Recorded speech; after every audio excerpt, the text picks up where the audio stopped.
Assalamualaikum warahmatullahi wabarakatuh. Perkenalkan, nama saya Taba. Unit kerja saya SDN 1 Karanganyar, Kecamatan Panguragan, Kabupaten Cirebon. Saya adalah peserta diklat pembelajaran digital. Kali ini saya memilih topik konsep asesmen pembelajaran digital. Kenapa saya memilih konsep asesmen pembelajaran digital? Karena menurut saya penting bagi seorang guru untuk menguasai asesmen, khususnya asesmen yang sifatnya digital, karena di era sekarang ini pembelajaran pun sudah mengarah kepada digitalisasi, maka sudah sepantasnya atau sudah seharusnya seorang pendidik menguasai kompetensi asesmen dengan cara digital. Baiklah, langsung saja kita ke materi. Yang pertama adalah pengertian asesmen. Asesmen adalah proses pengumpulan dan pengolahan data yang berkaitan dengan perkembangan anak serta penyajian hasil dalam bentuk deskripsi atau narasi yang dapat digunakan untuk mengenali anak secara rinci. Tujuan dari asesmen ini diantaranya adalah menilai pencapaian kompetensi peserta didik. Tujuan utama dari asesmen pada kurikulum Merdeka adalah untuk menilai sejauh mana peserta didik telah mencapai kompetensi yang telah ditetapkan. Kompetensi ini mencakup keterampilan, pengetahuan, dan sikap yang harus dimiliki oleh peserta didik. Dengan menilai pencapaian kompetensi, guru dapat mengetahui kemajuan peserta didik dan memberikan umpan balik yang tepat untuk membantu peserta didik mencapai kompetensi yang diharapkan. Tujuan asesmen berikutnya adalah memberikan umpan balik yang efektif. Tujuan asesmen pada kurikulum Merdeka tidak hanya sebatas mengukur kemampuan peserta didik, tetapi juga memberikan umpan balik yang efektif terhadap proses pembelajaran. Dengan memberikan umpan balik yang tepat, guru dapat membantu peserta didik memahami kelebihan dan kekurangan dirinya, serta memberikan rekomendasi untuk meningkatkan kemampuan dan pencapaian kompetensinya.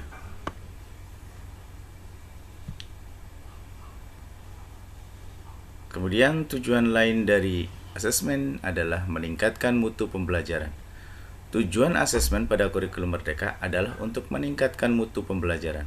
Dengan melaksanakan asesmen secara formatif, guru dapat mengetahui kekurangan dan kelebihan peserta didik serta menyesuaikan pembelajaran agar lebih efektif.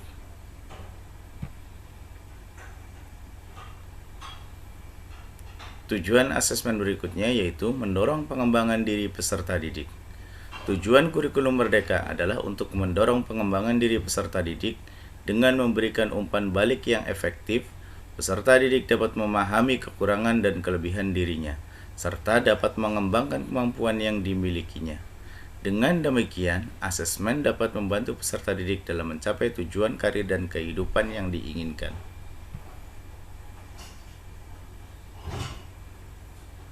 Dari tujuan-tujuan yang diuraikan di awal, bisa kita simpulkan bahwa tujuan asesmen secara umum adalah meningkatkan kualitas pembelajaran dan pengajaran.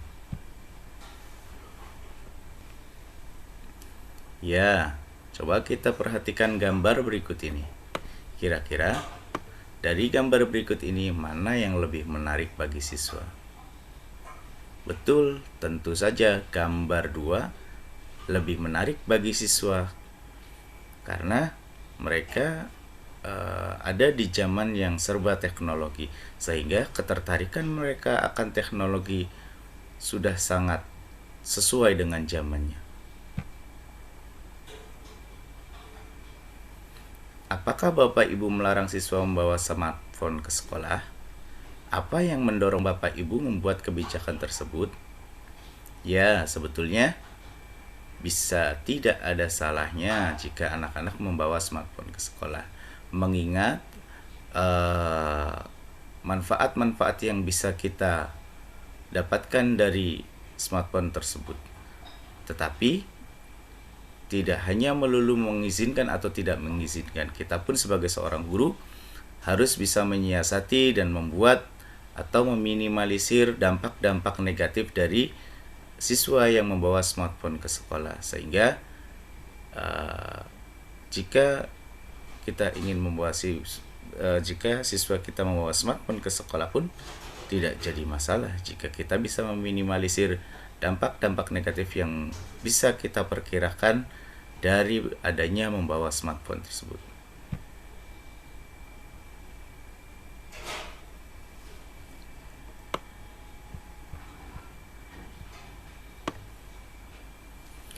Asesmen pembelajaran digital.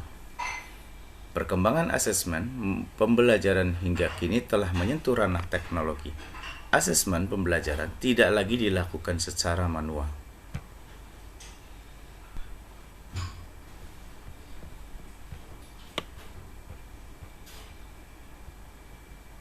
Mengelola asesmen digital dengan kuisis.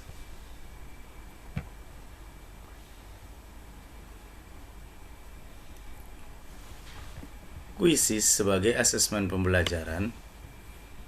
Kuisis merupakan salah satu platform online yang dapat digunakan sebagai media pembelajaran ataupun asesmen pembelajaran.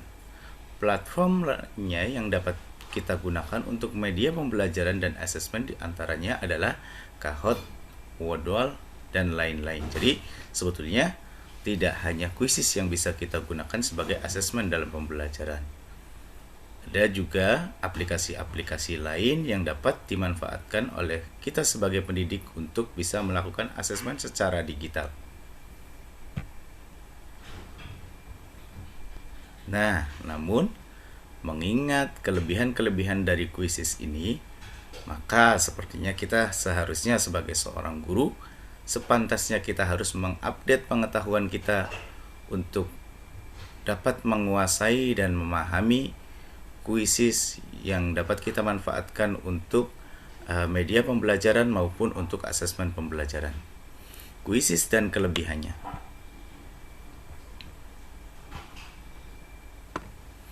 Kuisis dapat memberikan data dan statistik hasil kinerja siswa secara langsung. Dapat dikerjakan saat pembelajaran berlangsung atau bersama-sama. Dapat dijadikan PR sehingga dapat dikerjakan kapan saja dan di mana saja oleh siswa, asalkan tidak melebihi batas waktu yang telah ditentukan. Kelebihan-kelebihan kuisis sendiri diantaranya adalah: yang pertama, memiliki fitur untuk presentasi pembelajaran dan asesmen. Memiliki banyak template siap pakai sehingga memudahkan penggunanya. Memiliki analisis hasil asesmen siswa yang bisa dijadikan rujukan oleh guru untuk dapat mengamati atau melihat perkembangan dari siswa. Kemudian dapat digunakan oleh pendidik dari tingkat PAUD hingga perguruan tinggi. Jadi semua jenjang pendidikan bisa menggunakan kuisis ini. Kemudian pengaturan waktu pada kuisis yang fleksibel sehingga lebih memudahkan dan membuat kita lebih nyaman dalam menggunakannya. Aplikasi ini semakin menarik karena dapat menambahkan gambar ataupun meme lucu pada setiap pertanyaan. Ini juga dapat membantu asesmen yang kita gunakan menjadi lebih menarik dan membuat motivasi belajar kepada siswa atau motivasi ketika siswa sedang di asesmen oleh seorang guru. Kemudian kita masuk pada cara membuat kuis di kuisis. Tentunya yang pertama kita harus masuk ke alamat webnya dulu, yaitu https://kuisis.com. Kemudian klik register. Karena kita baru menggunakan, maka kita harus melakukan register dulu untuk langkah awal kita. Lalu setelah kita melakukan register, sukses register, kita pilih sebagai teacher karena kita akan membuat sebuah kuis untuk murid-murid kita. Kemudian isi kotak sesuai permintaan dan lanjutkan.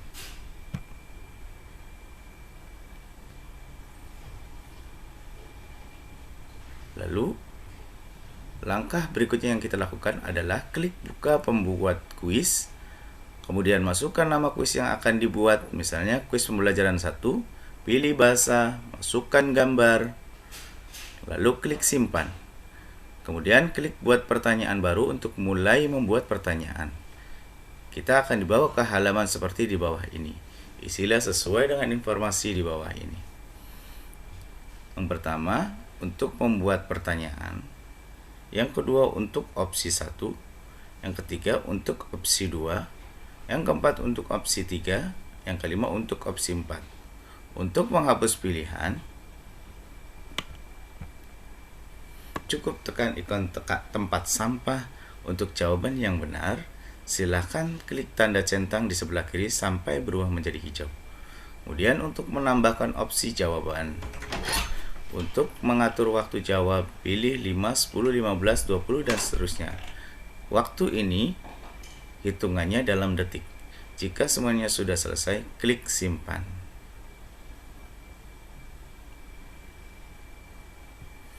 Tampilan layar sebelah kanan merupakan tampilan soal yang akan muncul di handphone siswa jika siswa kita menggunakan handphone atau smartphone.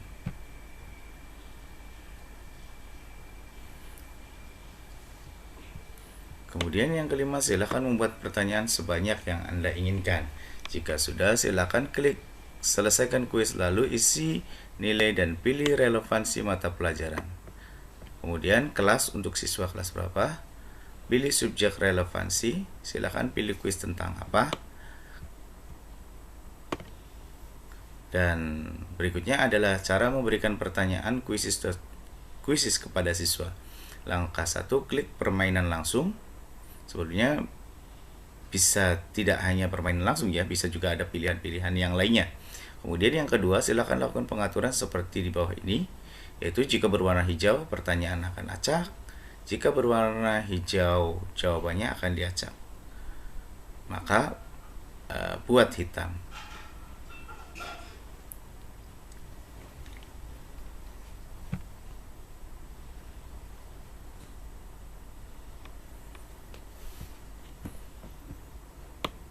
Masih cara mengikuti kuis online di quizzes.com.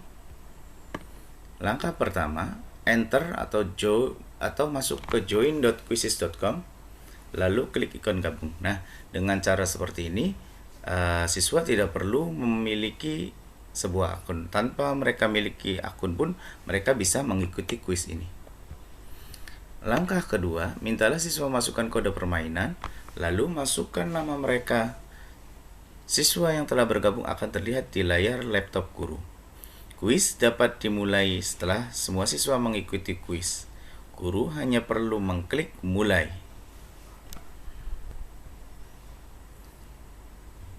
Saya akan coba menjelaskan secara langsung melalui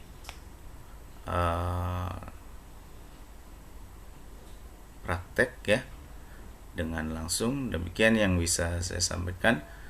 Kurang lebihnya mohon maaf. Assalamualaikum warahmatullahi wabarakatuh.